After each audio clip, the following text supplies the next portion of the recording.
we're equipping and training the wrong people.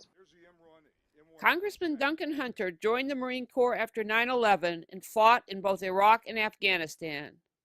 He is angry at how the U.S., the State Department specifically, is letting Iran take over Iraq, as he explained on Wednesday. There's the M1 Abrams tank with the Hezbollah flag.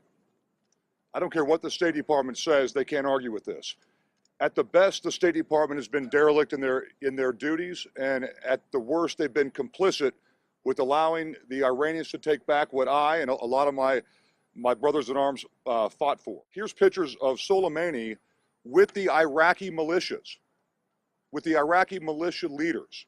So here's the IRGC commander with the militias that we're equipping, training, and sending into combat. So imagine the Kurds looking south and seeing Iranian and Iraqi forces moving north with American gear. Hunter called on President Trump and Secretary of Defense Jim Mattis to take over U.S. policy on Iraq. This has to get above the State Department. I don't think President Trump knows what's going on here. I don't think he's seen this picture of his tank as Commander-in-Chief with the Hezbollah flag on it. I don't think General Mattis or Secretary Mattis has seen this picture of his M1 Abrams tank with the Hezbollah flag on it. I guarantee you the State Department knows what's going on. And it's time for them to get their heads out of the sand or for this to be taken out of their hands completely. Following the Iranian-orchestrated attack on Kirkuk and Baghdad's continuing threats against the Kurds, ever more congressmen are stepping up to say the U.S. needs to change its policy.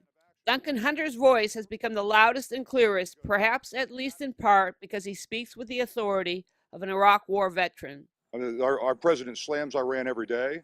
He decertified the plan of action, yet the State Department guy in charge is the one that invented the plan of action that the president just decertified. He needs to go. Mattis needs to take a hard look at this, and the president needs to see this. It needs to be elevated out of this one person's hand in the State Department so they can see what a travesty this is.